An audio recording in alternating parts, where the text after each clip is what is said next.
Miembros del Congreso, tengo el privilegio y el honor de presentarles al presidente de los Estados Unidos.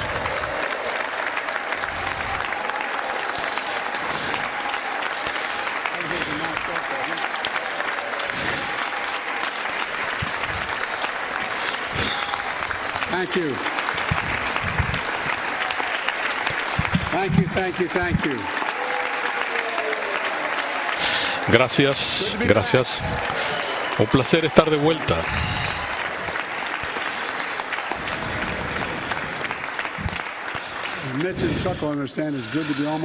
Es un placer, es como estar en casa, ahí en el corredor. Así que gracias a todos, señora presidenta, señora vicepresidenta. Ningún presidente había dicho esas palabras desde este podio. Ningún presidente lo había dicho y ya era hora.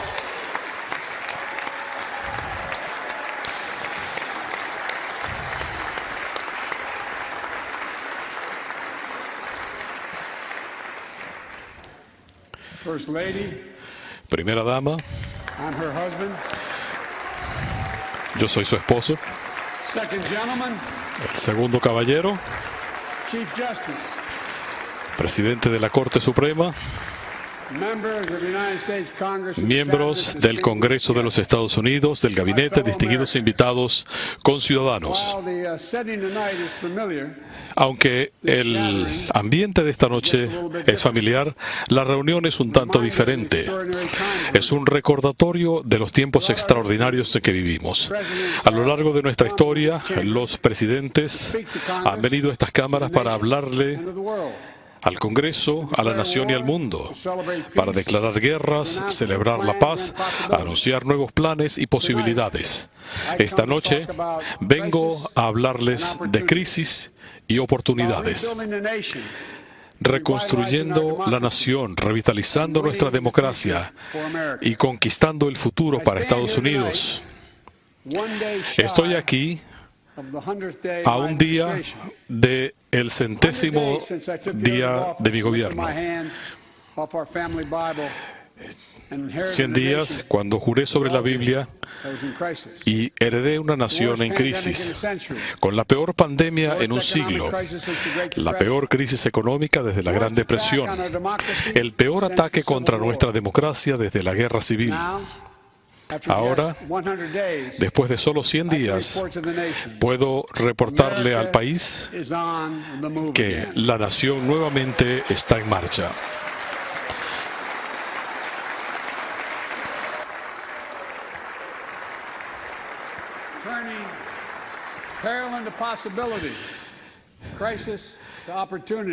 En las posibilidades, a pesar de la crisis, con las oportunidades, con la fortaleza, todos sabemos que la vida nos puede derrumbar, pero en Estados Unidos nunca nos quedamos en el piso, siempre nos levantamos, y esta noche eso es lo que estamos haciendo. La nación se está levantando, eligiendo la esperanza por encima del temor, la verdad sobre la mentira y la luz sobre la oscuridad. Después de 100 días de rescate y renovación, Estados Unidos está lista para arrancar. Nuevamente estamos trabajando, soñando juntos.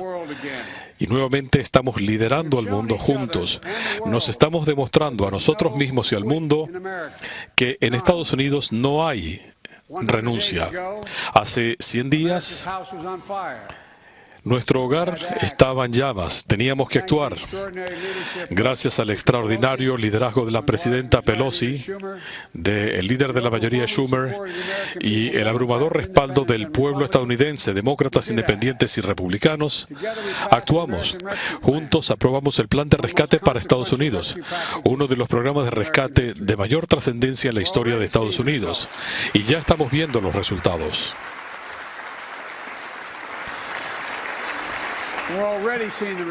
Estamos viendo los resultados.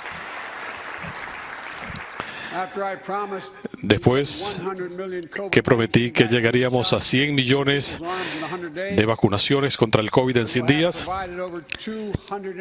hemos administrado más de 220 millones de vacunas en 100 días. Gracias a todos ustedes.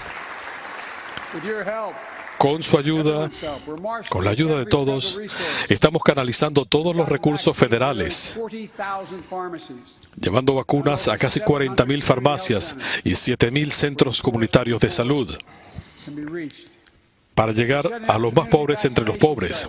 Estamos estableciendo centros de vacunación, usando unidades móviles para llegar a zonas de difícil acceso. Hoy, 90% de los estadounidenses viven en un radio de 5 millas de un centro de vacunación. Todos los que tengan 16 años o más son elegibles para vacunarse en este momento, de inmediato. Vayan a vacunarse. Vacúnense. Están disponibles. Son elegibles ahora mismo.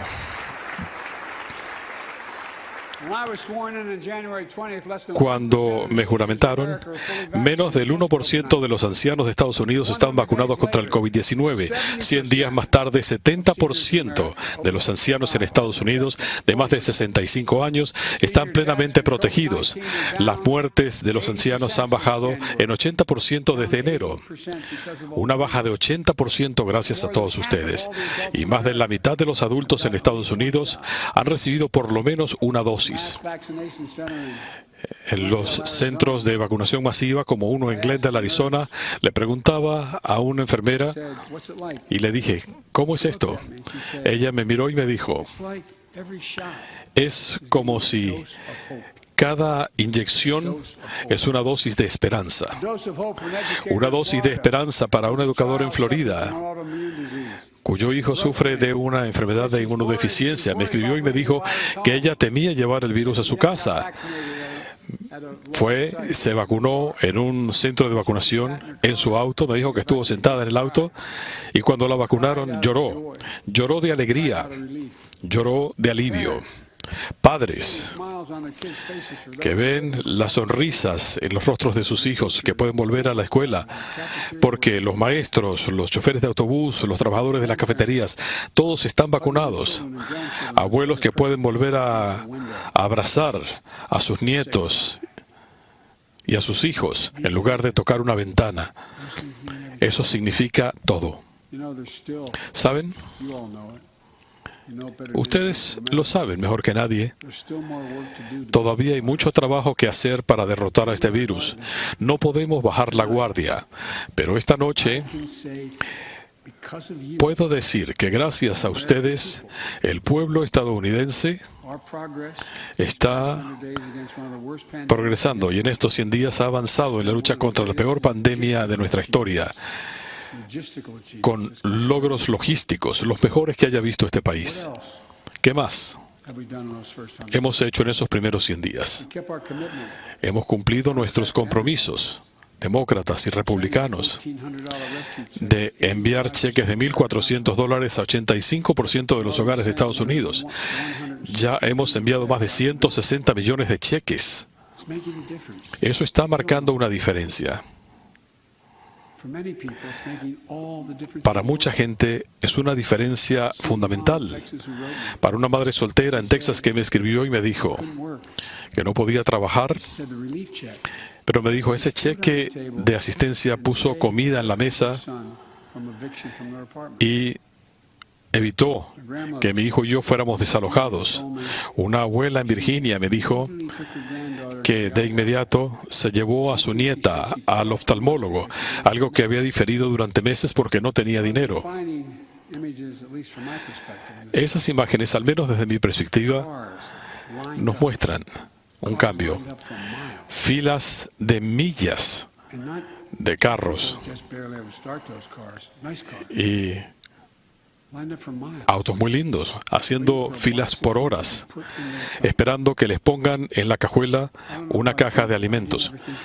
Yo no sé ustedes, pero yo nunca había visto algo semejante en Estados Unidos.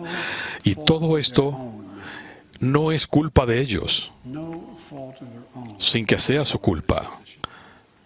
Pero esta gente está en esa situación. Por eso, nuestro plan de rescate está llevando alimentos y asistencia nutricional para millones de estadounidenses. El hambre ya ha bajado sustancialmente. También estamos brindando asistencia con el arrendamiento. Queremos que la gente lo entienda. Evitar que la gente sea desalojada de sus casas, ofreciendo préstamos a pequeños negocios para que reabran, para que mantengan a sus empleados trabajando. En estos 100 días, otros 800,000 estadounidenses se inscribieron en el programa de cuidado médico accesible cuando extendía el programa. 800,000. Esta es una de las mayores inversiones que se hayan realizado en nuestra historia para mejorar la salud para los veteranos. Inversiones cruciales en medio de una crisis, pero quizá lo más importante es que gracias al plan de rescate para Estados Unidos, estamos encaminados a recortar la pobreza infantil en Estados Unidos a la mitad.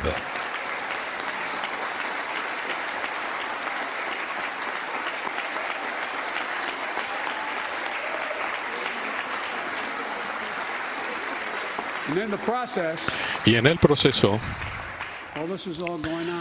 mientras todo esto está ocurriendo, la economía ha creado más de 1.300.000 nuevos empleos en 100 días.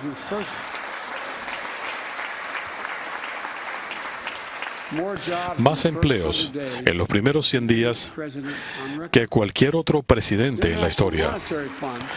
El Fondo Monetario Internacional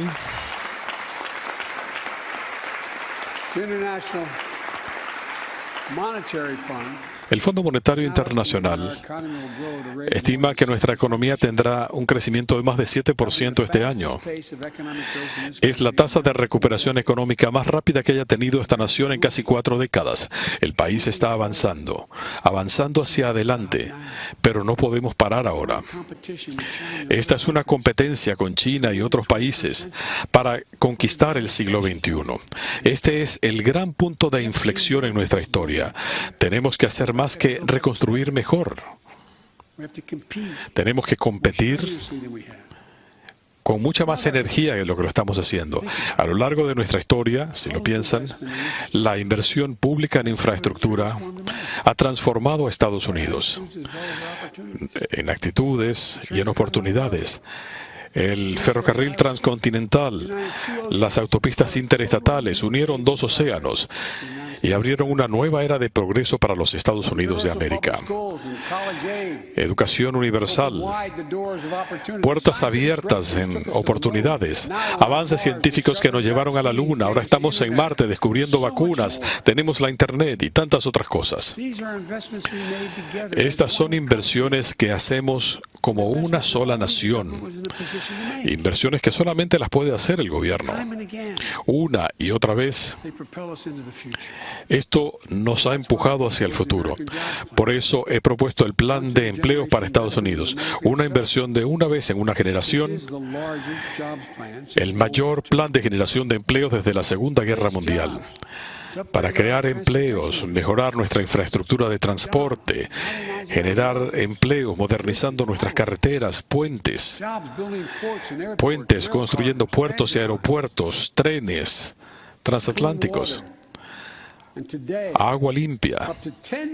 Y hoy hay hasta 10 millones de hogares en Estados Unidos y más de 400,000 escuelas y centros de cuidado infantil que tienen tuberías con plomo, incluyendo las que llevan agua potable. Un peligro para la salud de nuestros hijos. El plan de empleos para Estados Unidos crea empleos reemplazando el 100% de las tuberías de plomo en Estados Unidos, para que todos los estadounidenses puedan tomar agua limpia.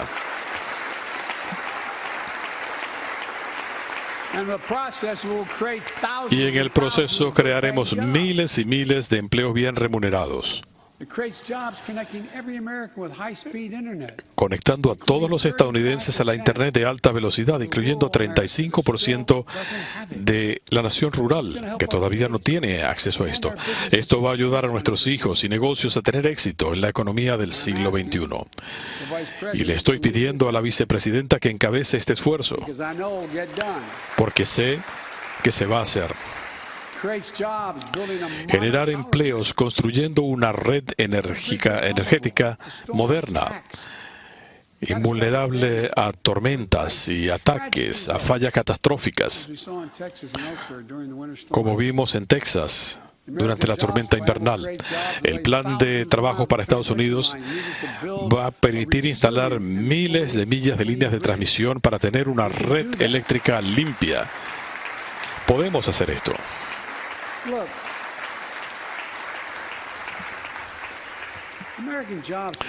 El plan de empleo para Estados Unidos ayudará a millones de personas a volver a trabajar y a volver a sus carreras. 2 millones de mujeres han salido del mercado laboral durante la pandemia. 2 millones. Y con mucha frecuencia es porque no podían conseguir el cuidado que necesitaban para sus hijos o para algún padre anciano que necesitara asistencia. 800,000 familias están en la lista de espera de Medicare para recibir atención para padres ancianos o seres queridos con discapacidades. Si creen que esto no es importante, verifiquen en sus propios distritos, demócratas o republicanos, votantes republicanos o demócratas. Una de sus grandes preocupaciones es velar por un familiar anciano a quien no pueden dejar solo.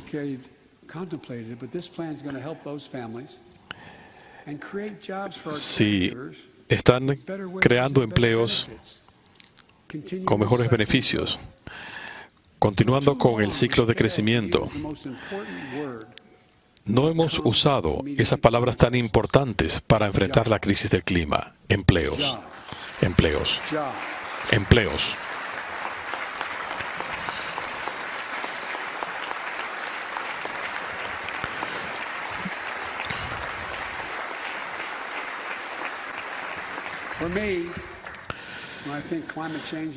Cuando yo pienso en el cambio climático, pienso en empleos. El plan de empleos para Estados Unidos pondrá ingenieros y trabajadores de construcción a construir edificios y casas más eficientes. Los trabajadores eléctricos van a construir estaciones de recarga a lo largo de nuestras carreteras para que podamos conquistar el mercado de los vehículos eléctricos. Agricultores que podrán desarrollar otros cultivos para reducir el carbono de la atmósfera y recibir paga por ello. Piensen en esto. No hay razón para que no se puedan levantar turbinas eólicas en Pittsburgh en lugar de hacerlo en Beijing. No hay razón para que no sea así. No hay razón. Así que no hay razón para que los trabajadores estadounidenses no puedan encabezar al mundo en la producción de autos eléctricos y baterías. No hay razón. Tenemos la capacidad. Tenemos la gente mejor entrenada del mundo. Esto va a generar millones de empleos bien remunerados que permitan a la gente levantar a sus familias, como decía mi padre. Dar ese poco de espacio para respirar. Y el principio rector de estas inversiones será comprar productos estadounidenses. Y puedo decirles, eso no quebranta ningún acuerdo comercial. Eso ha sido la ley desde los años 30. Comprar productos estadounidenses. El dinero de los contribuyentes se usará para adquirir productos estadounidenses hechos en Estados Unidos para generar empleos en Estados Unidos. Así es como tiene que ser y así será durante este gobierno.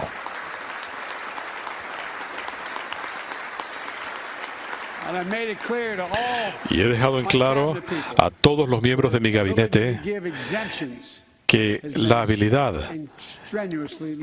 de hacer excepciones se ha limitado considerablemente.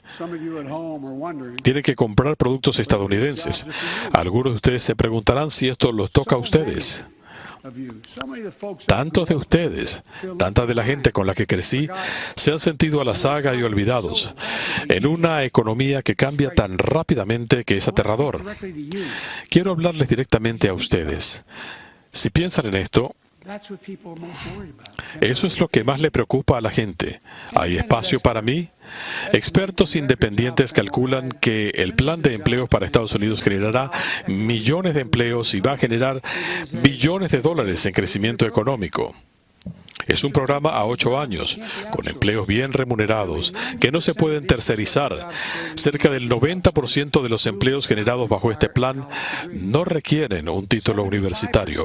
75% no requiere un título de asociado. Es un programa que piensa en los trabajadores y en los obreros para construir a Estados Unidos. De eso es de lo que se trata. Y reconoce algo que siempre he dicho en esta Cámara y en la otra. Hay gente buena en Wall Street, pero este país no lo construyó Wall Street. La construyó la clase media y los sindicatos construyeron a la clase media. Por eso le pido al Congreso que apruebe la legislación protegiendo el derecho a la sindicalización para yo promulgarla. Y por cierto, mientras piensan en cosas que me puedan remitir para promulgación, incrementemos el salario mínimo a $15 por hora. Nadie que trabaje 40 horas por semana debe estar por debajo de la línea de pobreza. Tenemos que asegurar más equidad y oportunidades para las mujeres. Aprobemos el proyecto de ley de equidad en el pago. Ya ha pasado mucho tiempo y si piensan cuánto es demasiado, miren ahí atrás. Y finalmente, este plan representa el mayor incremento en investigación y desarrollo que hayamos visto.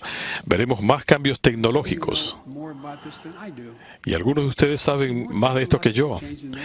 Más cambios tecnológicos en los próximos 10 años de lo que vimos en los últimos 50. Así de rápido es como estamos avanzando. Inteligencia artificial y tantas otras cosas. Nos estamos quedando a la saga del resto del mundo. Hace décadas, invertíamos 2% del Producto Nacional Bruto en investigación y desarrollo. Hoy, señor secretario, es menos del 1%. China y otros países están avanzando rápidamente. Tenemos que desarrollar y dominar los productos y tecnologías del futuro. Baterías de avanzada, biotecnología, microcircuitos de computadoras, energía limpia. El secretario de Defensa les puede decir, y los que trabajan en seguridad nacional, que el Departamento de Defensa tiene una entidad que se llama DARPA, el Centro de Proyectos Avanzados de las Fuerzas Armadas, establecido antes que yo llegara aquí para desarrollar productos que afiancen nuestra seguridad nacional. Esa es su única función, es una entidad semi-independiente del Departamento de Defensa. Esto nos llevó a descubrir cosas como Internet, los sistemas de posicionamiento global y tantas otras cosas. Los Institutos Nacionales de Salud, NIH, deben crear un centro similar para el tema de la salud. Y esto es lo que tenemos que hacer con ese propósito único para desarrollar avances y derrotar enfermedades como el Alzheimer, la diabetes o el cáncer. Nunca olvidaré cuando se aprobó la propuesta sobre el cáncer en mi último año como vicepresidente. Casi $9 millones para los Institutos Nacionales de la Salud. Y si me permiten, el nombre de ese proyecto de ley es el de mi hijo fallecido. Significa mucho para mí. Pero tantos hemos perdido hijos e hijas y parientes debido al cáncer. Creo que no hay una inversión más noble. Creo que no hay nada más bipartidista. Así que pongámosle fin al cáncer. Tenemos el poder para hacerlo.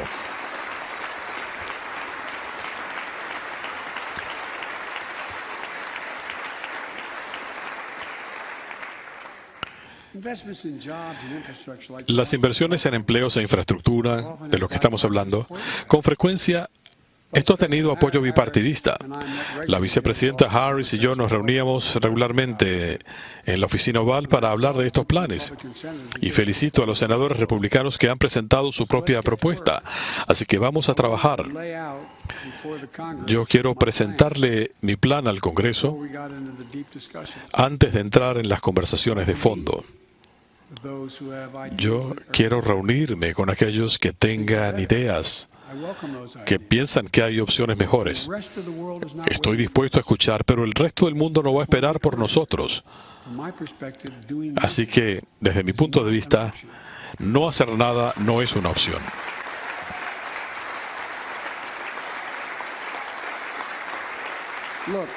Miren,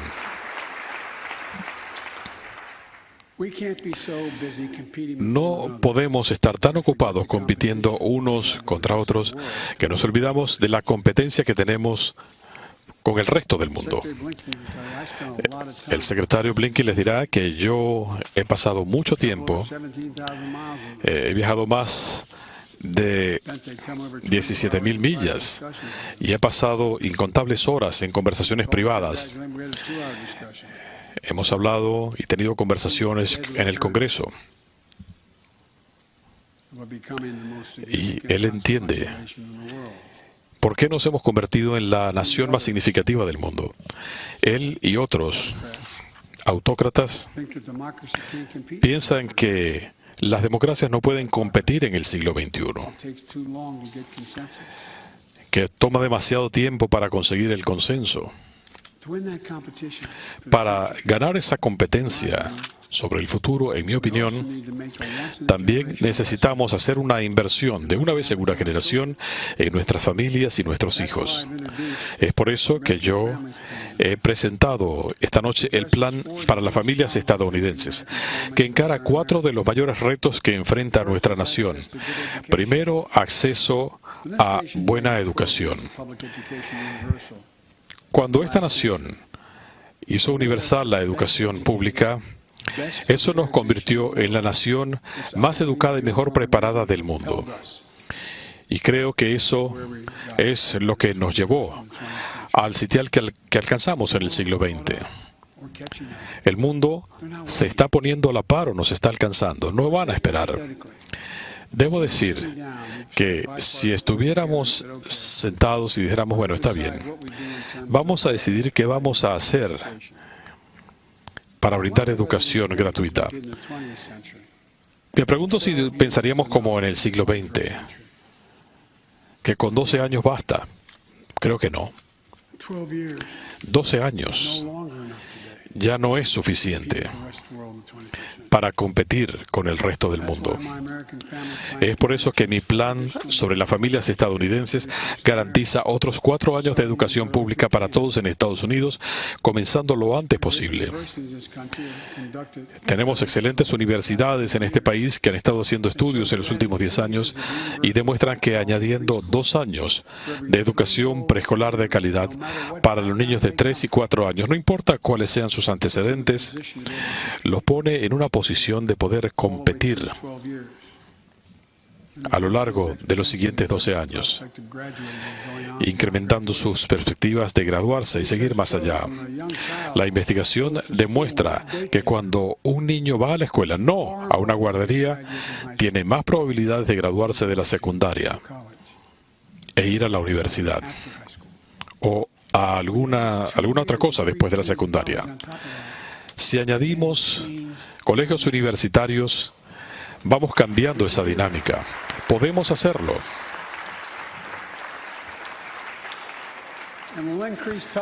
Vamos a incrementar las subvenciones Pell y las inversiones en universidades negras, universidades, colegios tribales e instituciones para minorías.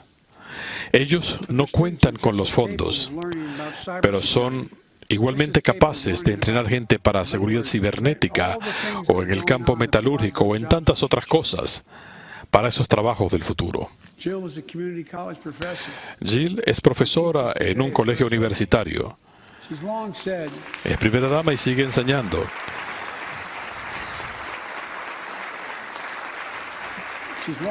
Y ella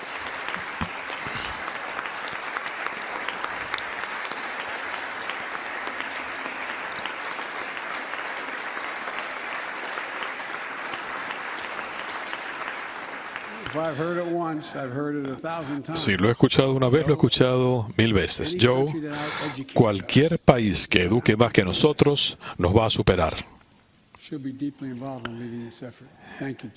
Debería estar involucrada en este esfuerzo. Gracias, Jill. Segundo, el plan para las familias estadounidenses brindará acceso a cuidado infantil de calidad. Garantizamos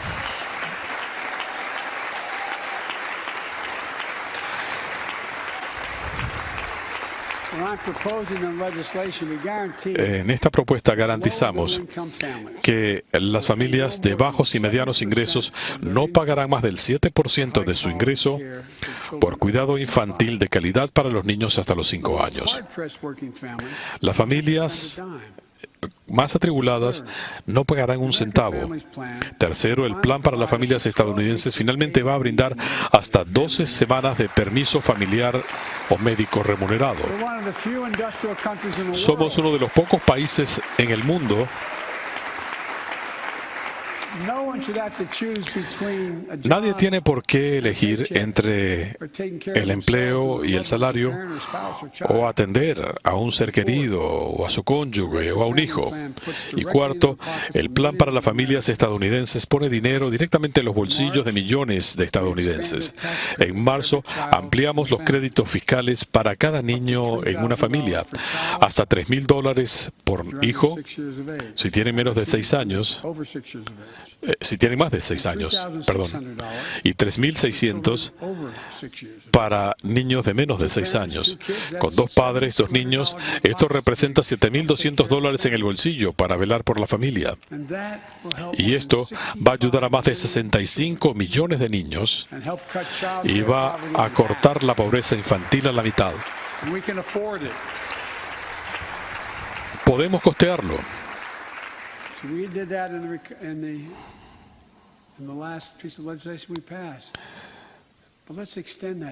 Ya lo hemos hecho, pero vamos a extender este crédito fiscal por lo menos hasta el final del 2025. El plan de rescate para Estados Unidos reduce las primas de cuidado médico para 9 millones de estadounidenses que adquieren su cobertura bajo la Ley de Cuidado Médico Accesible. Eso es muy popular en este lado de la sala, pero hagamos que esto sea permanente para que las primas no vuelvan a subir.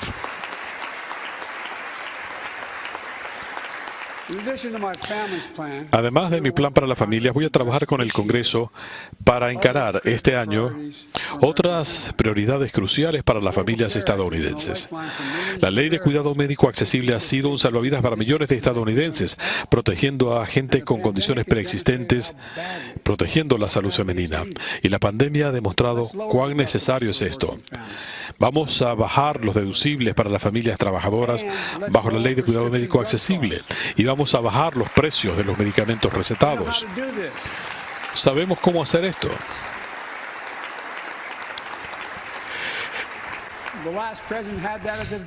El último presidente tenía esta meta.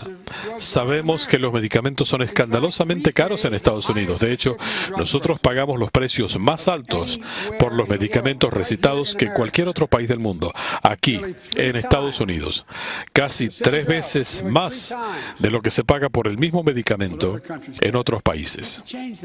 Eso tenemos que cambiarlo y podemos hacerlo. Hablamos de esto durante todos los años que estuve en este cuerpo, en el Congreso. Démosle a Medicare el poder de salvar cientos de miles de millones negociando mejores precios para los medicamentos. Y por cierto, esto no ayudaría solamente a la gente bajo Medicare, bajaría los precios de las medicinas para todos y los miles de millones de dólares que ahorremos se podrán usar para reforzar la ley de cuidado médico accesible y ampliar Medicare sin tener que cobrarle un centavo más a los contribuyentes. Podemos hacerlo, hagámoslo ahora.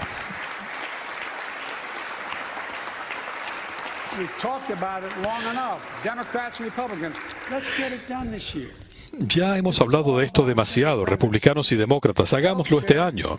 La premisa es muy simple. El cuidado médico tiene que ser un derecho y no un privilegio en Estados Unidos. Entonces, ¿cómo vamos a costear este plan? Yo he dejado en claro que podemos hacerlo sin incrementar el déficit. Comencemos con lo que no voy a hacer.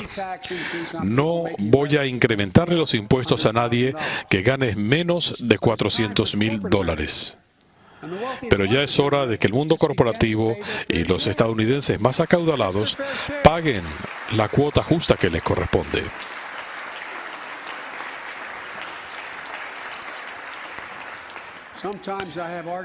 A veces tengo discusiones con mis amigos demócratas. Bueno, está bien hacerse millonario, pero paguen la contribución que corresponde. 55% de las mayores corporaciones del país pagan 0 impuestos federales. Empresas que ganan más de $40,000 millones en ganancias. Muchas compañías también evaden impuestos mediante santuarios fiscales en Suiza, Bermuda y las Islas Caimán, y se benefician de baches fiscales y deducciones por la tercerización de empleos en el extranjero. Eso no es correcto. Vamos a reformar las leyes impositivas para que paguen la contribución que corresponde. Y las inversiones y sus negocios se van a beneficiar también. Vamos a recompensar el trabajo, no solo la riqueza. Si tomamos la tasa impositiva más alta para ese 1% que gana más de $400,000 o más, esto era de 39,6% cuando George Bush era presidente. Vamos a eliminar esos baches que permiten que aquellos que ganan más de $1 millón al año pagan una tasa fiscal más baja por ganancias de capital que los asalariados. Esto solamente va a afectar a 0,3% de los estadounidenses. Y el servicio de rentas internas va a ir detrás de millonarios y multimillonarios que hacen trampas en sus impuestos. Se calcula que hablamos de miles de millones de dólares. No estoy buscando castigar a nadie, pero no voy a incrementar la carga fiscal a la clase media de este país. Ya pagan suficiente. Creo que lo que estoy proponiendo es justo, es responsable desde el punto de vista fiscal, levanta los fondos necesarios para lo que estoy proponiendo, y esto va a crear los millones de empleos y va a hacer crecer la economía y la posición financiera de nuestro país. Cuando alguien dice que no quieren aumentarle los impuestos a los multimillonarios, a menos del 1%, pregunten entonces, ¿cuáles impuestos van a aumentar? ¿O a quién van a dejar por fuera?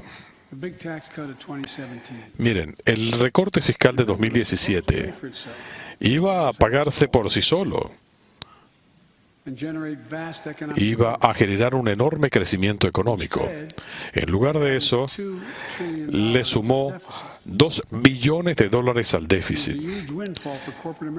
Fue una ganancia enorme para el mundo corporativo de Estados Unidos y los que están en la cima. En lugar de usar los ahorros para incrementar salarios e invertir en investigación y desarrollo, millones de dólares fueron a parar los bolsillos de los ejecutivos. De hecho, la brecha salarial entre los ejecutivos y los trabajadores es la más grande en la historia. Un estudio dice que los ejecutivos de alto nivel ganan 320 veces más que el trabajador promedio. La pandemia ha empeorado las cosas. 20 millones de estadounidenses han perdido sus empleos con la pandemia. Trabajadores de clase media, y al mismo tiempo casi 650 multimillonarios en Estados Unidos vieron su valor de capital incrementarse en más de $1 billón. 650 personas que ganaron más de $1 billón con la pandemia. Y estamos hablando de 4 billones con ciudadanos. Esa economía de cascada nunca ha funcionado. Es hora de hacer crecer la economía desde abajo y desde el centro hacia arriba.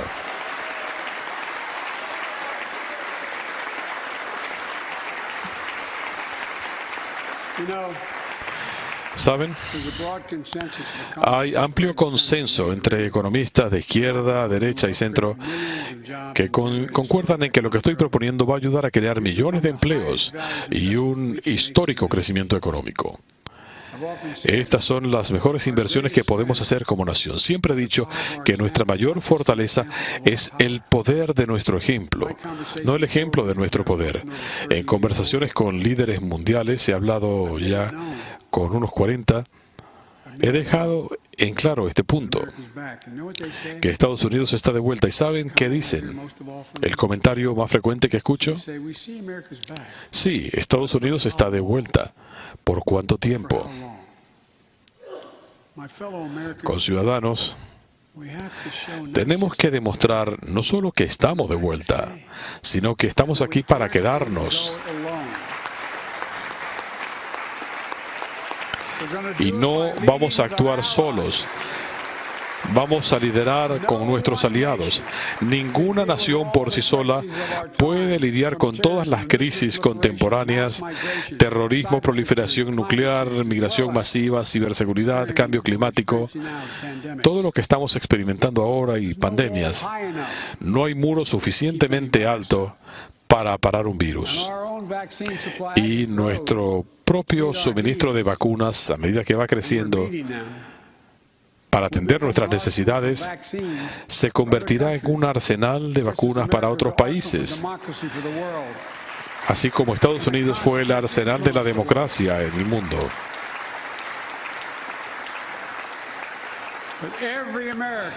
Pero cada estadounidense tiene que tener acceso a la protección contra el COVID-19. Miren, la crisis del clima no es una lucha nuestra solamente, es una lucha global. Estados Unidos genera menos del 15% de las emisiones de carbono. El resto, 85%, viene del resto del mundo. Por eso, cumplí mi compromiso de volvernos a unir al Acuerdo Climático de París. Porque incluso si hacemos todo perfectamente, eso no será suficiente. He cumplido mi compromiso de convocar a una cumbre sobre el clima en Estados Unidos con los líderes de China, Rusia, India, la Unión Europea. Dije que lo haría en los primeros 100 días. Y voy a ser muy franco. Queríamos asegurarnos que el mundo viera que había consenso, que este es un punto de inflexión en la historia. Si actuamos para salvar al planeta, crearemos millones de empleos, crecimiento económico y oportunidades, y elevaremos los estándares de vida para prácticamente todos en el mundo. Les puedo decir que esto cubre prácticamente a todas las naciones, incluso aquellas que no están contribuyendo lo que corresponde. Las inversiones que estoy proponiendo esta noche también promueven una política exterior que, en mi opinión, beneficia a la clase media. Eso significa asegurarnos que todas las naciones sigan las mismas reglas en la economía global, incluyendo a China. En conversaciones con el presidente Xi le dije: recibimos con beneplácito la la competencia. No estamos buscando conflicto, pero dejé absolutamente en claro que vamos a defender los intereses de Estados Unidos en general. Nos vamos a enfrentar a las prácticas comerciales injustas que socavan a los trabajadores e industrias de Estados Unidos, con subsidios para empresas estatales y el robo de tecnología estadounidense y propiedad intelectual. También le dije al presidente Xi que mantendríamos una fuerte presencia militar en la región Indo-Pacífica, como lo hacemos con la OTAN en Europa, no para iniciar un conflicto, sino para evitarlo.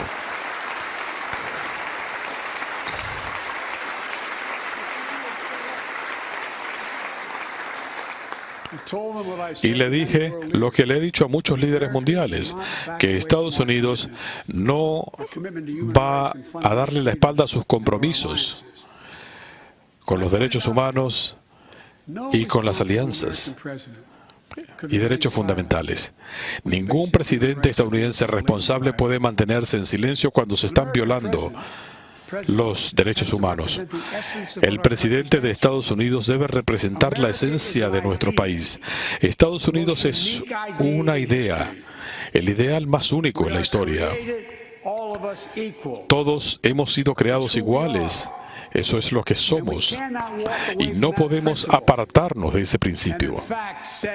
Y de hecho, decir que estamos lidiando con el ideal estadounidense. En cuanto a Rusia, una preocupación para algunos de ustedes, le he dejado en claro a Putin,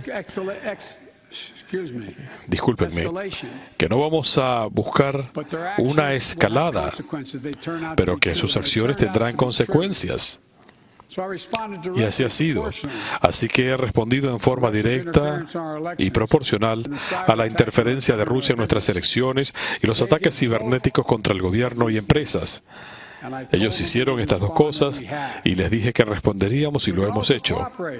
También podemos cooperar en aras del interés común. Lo hicimos cuando prorrogamos el Tratado START sobre armas nucleares y estamos trabajando sobre el cambio climático, pero él entiende que vamos a responder.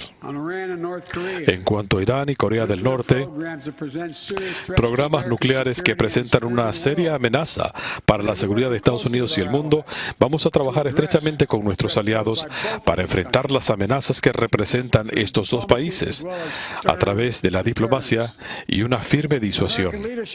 Y el liderazgo estadounidense significa ponerle fin a esa guerra eterna en Afganistán.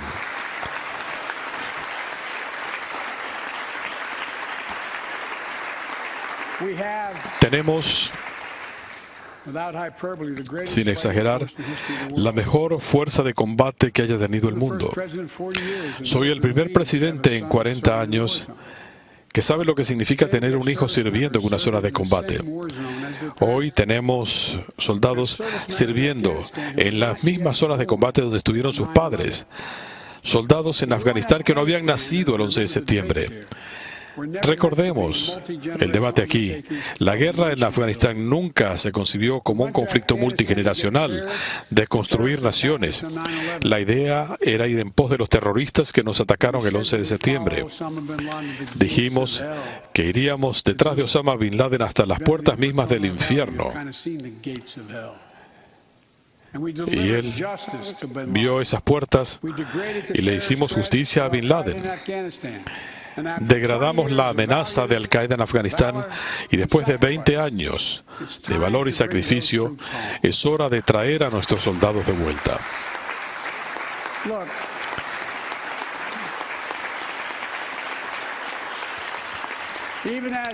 A medida que hacemos esto y mantendemos la capacidad de evitar futuras amenazas contra la nación, no se equivoquen.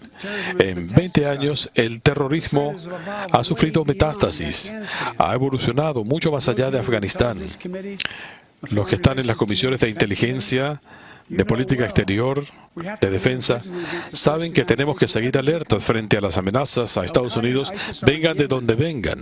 Al-Qaeda e ISIS están en Yemen, Siria, Somalia, otros lugares de África y el Oriente Medio y más allá. Y no vamos a ignorar lo que han determinado nuestros organismos de inteligencia. Esta es la peor amenaza que confronta a nuestro país en el día de hoy. el de los supremacistas blancos. No vamos a ignorar eso. Conciudadanos, tenemos que unirnos para sanar el alma de nuestra nación.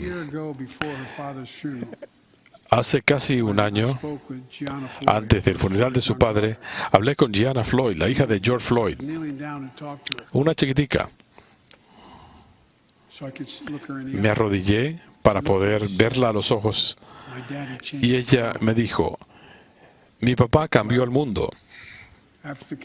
Bueno, después de la condena del asesino de George Floyd, podemos ver que ella tenía razón, si es que tenemos la valentía de actuar en el Congreso. Todos hemos visto esa rodilla de la injusticia en el cuello de los estadounidenses negros. Esta es nuestra oportunidad de avanzar. La mayoría de los hombres y mujeres en uniforme o con chapas que sirven a nuestro país y a sus comunidades lo hacen de forma honorable. Yo los conozco.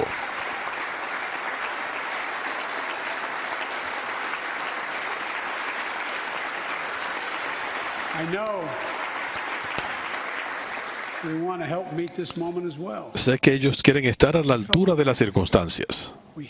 Conciudadanos, tenemos que unirnos para reconstruir la confianza entre los cuerpos policiales y las comunidades que sirven, para erradicar el racismo sistémico de nuestro sistema de justicia criminal, adoptar la reforma policial como lo contempla el proyecto de legislación George Floyd. Sé que los republicanos tienen sus propias ideas, podemos hablar sobre esto con los demócratas. Hagámoslo el mes que viene, en el primer aniversario de la muerte de George Floyd.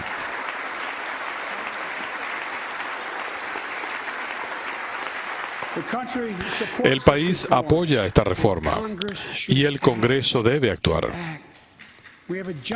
Tenemos una enorme oportunidad de llevar ese arco del universo moral hacia la justicia real, erradicando el racismo sistémico que afecta a los estadounidenses en muchas formas.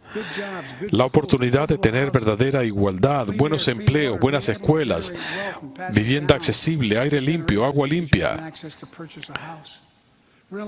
Que la gente pueda legarle algo a sus hijos porque por fin pueden comprar una vivienda. Oportunidades reales para los estadounidenses, blancos, negros, latinos, asiáticos, estadounidenses e indígenas. También quiero agradecerle al Senado por aprobar 94-1 la ley de protección contra crímenes de odio contra asiáticos estadounidenses por el COVID-19. Actuamos de manera decisiva. Hemos visto en televisión lo terrible de estos crímenes de odio. Lo hemos visto en este último año por demasiado tiempo. Insto a la Cámara a hacerlo también, para que me envíen la legislación para yo promulgarla con gusto cuanto antes. También espero que el Congreso me envíe la legislación de igualdad para proteger a los estadounidenses de la comunidad LGBTQ. A los estadounidenses transgénero que nos están viendo, quiero que sepan que el presidente, su presidente, los respalda. Y otra cosa, vamos a reautorizar la legislación para combatir la violencia contra las mujeres, que ha imperado en este país por 27 años, desde que la escribí. Esto va a cerrar ese bache del novio para que no haya armas en las manos de los abusadores. Si alguien abusa de otra persona, no puede tener un arma. Hay que cerrar esa brecha que existe. Se calcula que 50 mujeres son baleadas o asesinadas por una pareja sentimental cada mes en Estados Unidos. 50. Vamos a aprobar esto y salvemos vidas.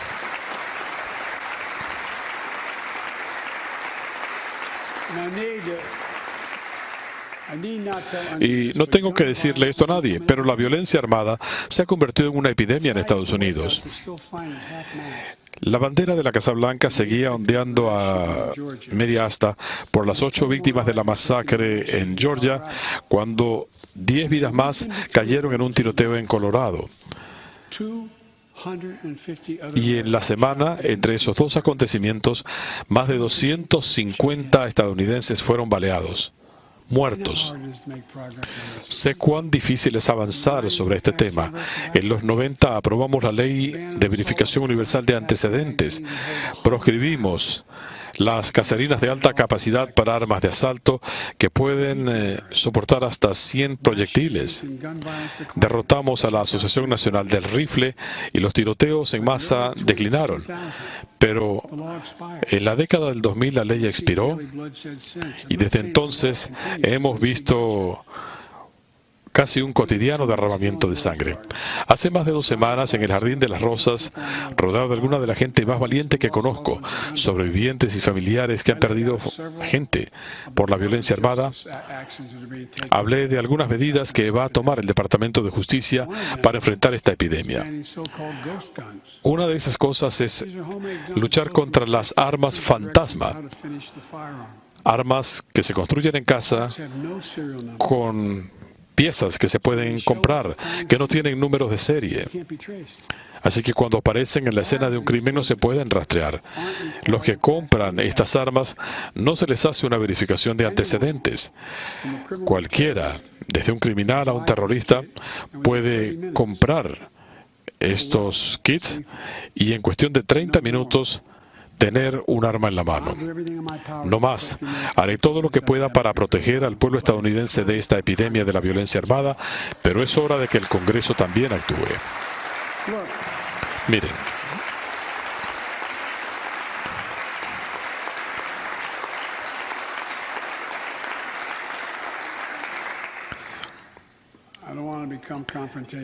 No quiero confrontación, pero necesitamos más republicanos que se sumen a la mayoría demócrata para cerrar estos baches legales.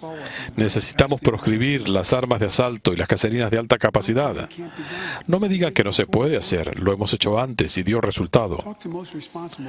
Hablen con los portadores de armas responsables, en su mayoría cazadores, y dicen que no hay justificación para tener un arma de 100 proyectiles. ¿Acaso los venados llevan chalecos de Kevlar? No. Hay gente todos los días que puede comprar armas y no deberían poder hacerlo. Esto cuenta con el respaldo de muchos estadounidenses, incluyendo los que tienen armas. El Congreso tiene que actuar.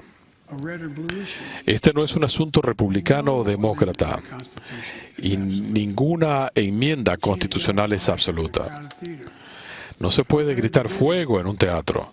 Desde el comienzo ha habido ciertas armas que no pueden estar en manos de los estadounidenses. No se permiten. No estamos cambiando la Constitución. Estamos siendo razonables. Este no es un tema republicano o demócrata, sino estadounidense. Y esta es otra cosa que podemos hacer. La inmigración siempre ha sido fundamental para Estados Unidos. Vamos a ponerle fin a esta agotadora lucha contra la inmigración. Por más de 30 años, los políticos han hablado de reforma inmigratoria sin hacer nada al respecto. Es hora de corregirlo. En el primer día de mi presidencia, cumplí mi compromiso y le envié al Congreso un proyecto de reforma de la ley de inmigración en forma amplia. Si ustedes creen que necesitamos más seguridad fronteriza, que hay que tener una senda para la ciudadanía, para los indocumentados, muchos se han quedado aquí sin visas, apruébenlo. Si quieren resolver el problema, les he enviado un proyecto de ley. Analícenlo. Hay que atacar el problema de fondo de por qué la gente huye, especialmente de países como Guatemala, Honduras y El Salvador.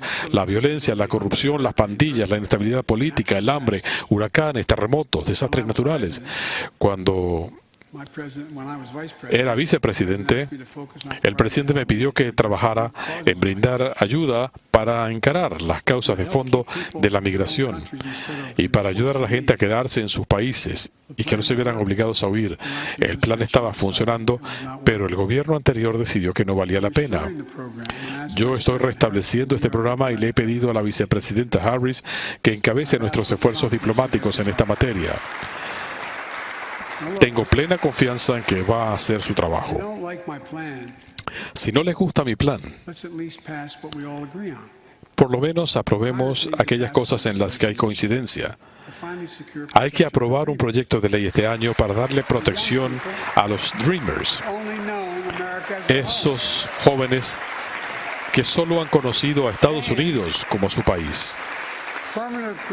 Y vamos a darle protección permanente a los inmigrantes que tienen estatus de protección temporal y vienen de países agobiados por desastres hechos por el hombre o desastres naturales.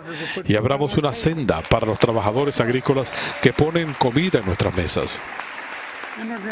Los inmigrantes han hecho tanto por Estados Unidos durante esta pandemia y a lo largo de nuestra historia.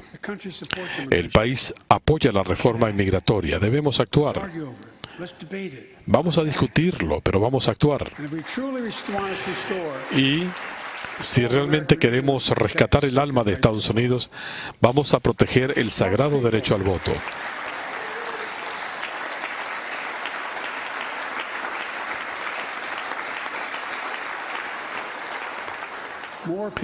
En las últimas elecciones votó más gente que nunca antes en la historia del país, en medio de una de las peores pandemias que hayamos visto. Esto es algo que merece ser celebrado. En lugar de eso lo atacan. El Congreso debe aprobar la Resolución 1 y la legislación John Lewis del derecho al voto y remitírmela para promulgación. El país lo apoya y el Congreso debe actuar ahora.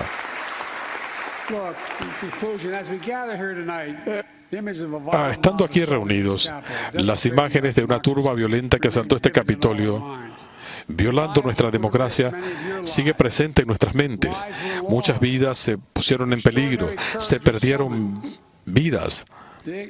Salió a relucir un coraje extraordinario.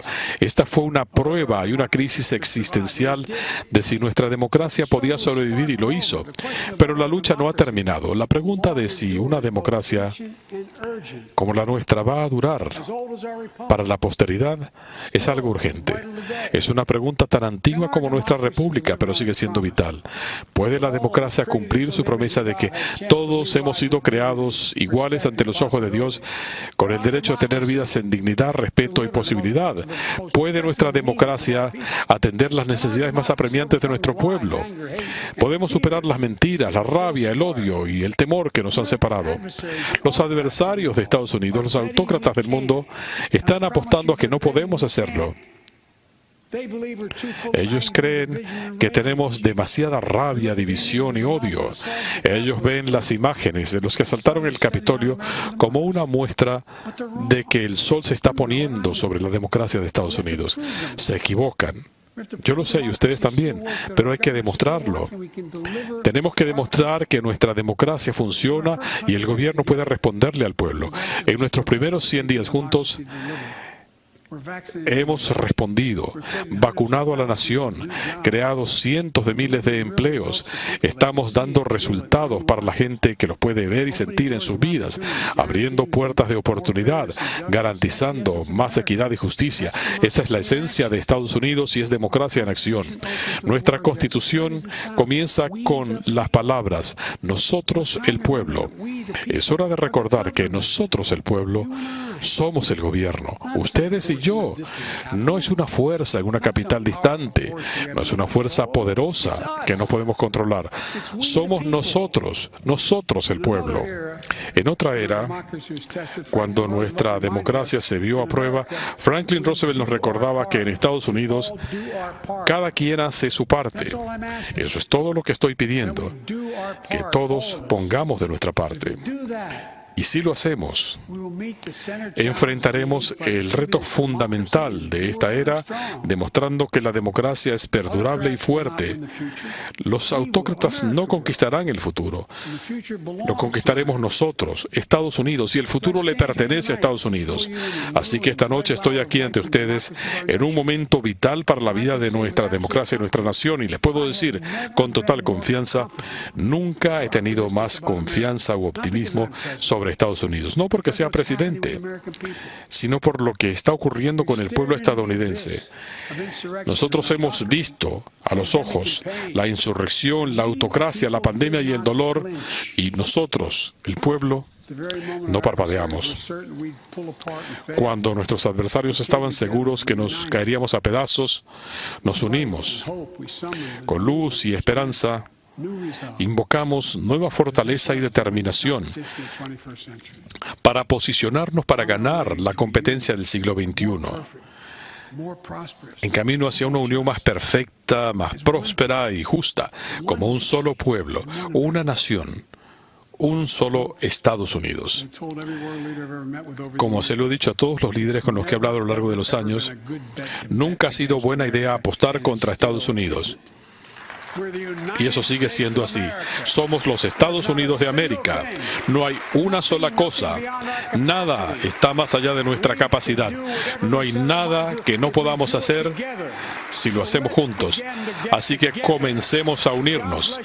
Dios los bendiga a todos y Dios proteja a nuestras tropas. Gracias por su paciencia.